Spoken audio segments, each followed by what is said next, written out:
As UP छाछठ academy में आपका बहुत बहुत स्वागत है। हम कक्षा 10वीं के अर्थशास्त्र एनसीईआरटी बुक के इन 5 पाठ्यों का आज हम विषय सूची जानेंगे। यानी हम कह सकते हैं कि अर्थशास्त्र का क्या जानेंगे, हम एक विषय सूची जानेंगे।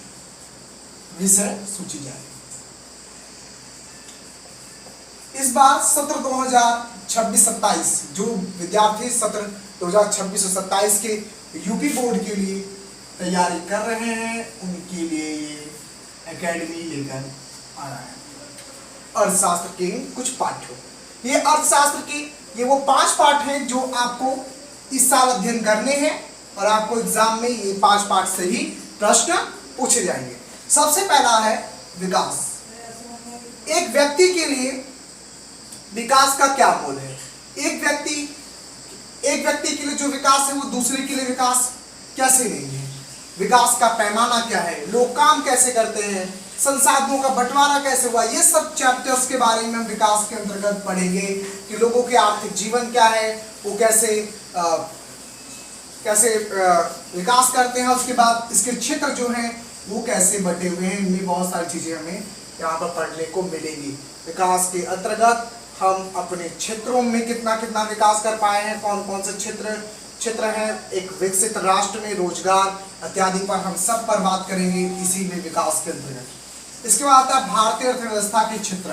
भारतीय अर्थव्यवस्था के क्षेत्र यानी भारतीय बाजार, रोजगार, मनरेगा, भारतीय अर्थव्यवस्था, इस सब हम भारतीय अर्थशास्त्र के क्षेत्र में पढ़ेंगे। इसमें प्रथम क्षेत्र उत्पादन, द्वितीय क्षेत्र उत्पादन, तृतीय क्षेत्र उत्पादन के बारे में चर्चा करेंगे। तीसरा है मुद्रा और शाख।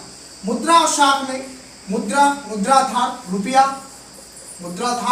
रुपया और शाख मतलब लेन।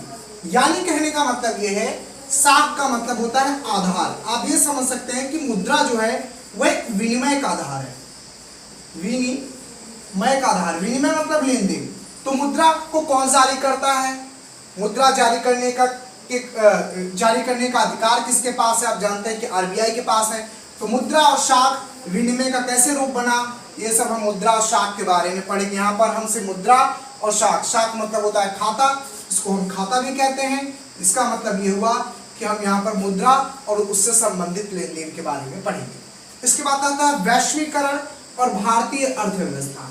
वैश्वीकरण का मतलब होता है पूरे विश्व को एक बाजार के रूप में क्या करना, परिवर्तन करना, वैश्वीकरण कहलाता है। और उसी वैश्वीकरण से भारतीय अर्थव्यवस्था में क्या परिवर्तन हुआ, भारतीय अर्थव्यवस्था में क्या उछाल हुआ, इस वैश्वीकरण के अंतर्गत भारतीय बाजार, उसके पैमाना और इन सब पे हम चर्चा करेंगे। इसके बाद भारतीय अर्थव्यवस्था में हम इस चैप्टर के अंतर्गत भारतीय अर्थव्यवस्था और वैश्वीकरण और भारतीय अर्थव्यवस्था के अंतर्गत हम इन चैप्टर्स को पढ़ेंगे, इन टॉपिक्स को पढ़ेंगे, जिसमें हम उदारीकरण, वैश्वीकरण, ठीक है, और निजीकरण, इन सब पे हम चर्चा करेंगे। इसके बाद 5वां चैप्टर है वह है उपभोक्ताओं का अधिकार। उपभोक्ता अधिकार के अंतर्गत उपभोक्ताओं के कौन कौन से अधिकार हैं, उपभोक्ता किसको माना जा सकता है, किसको उपभोक्ता नहीं माना जा सकता, उपभोक्ता के कैसे मानकों की वस्तुओं को खरीदता है, उन्हें वापस करने का जो अधिकार है, उन सब तमाम जो कंज्यूमर्स, जो उपभोक्ता हैं, उनके पास जो राइट्स हैं, जो उनके पास अधिकार हैं, उन पर हम चर्चा करेंगे। इसके बाद जो हम इसमें भारतीय अर्थव्यवस्था के क्षेत्र और मुद्रा, ये चैप्टर्स आपस में आपको इनके कुछ टॉपिक जो है आपस में क्या होंगे, मिलते हुए नजर आएंगे। इसमें हम आय और व्यय, लेन देन, तमाम चीजों पर चर्चा करेंगे। इसमें विकास है, विकास का जो पैमाना है वो आय है, तो आय, रोजगार, इन सब पे हम इस पे चर्चा करेंगे। आने वाले टॉपिक्स में हम सबसे पहला चैप्टर आपके लिए लाएंगे विकास। तब तक के लिए लाइक और सब्सक्राइब जरूर करिएगा और सब्सक्राइब करके रखिएगा, क्योंकि बहुत जल्दी हम आपको चैप्टर लेकर आएंगे। धन्यवाद।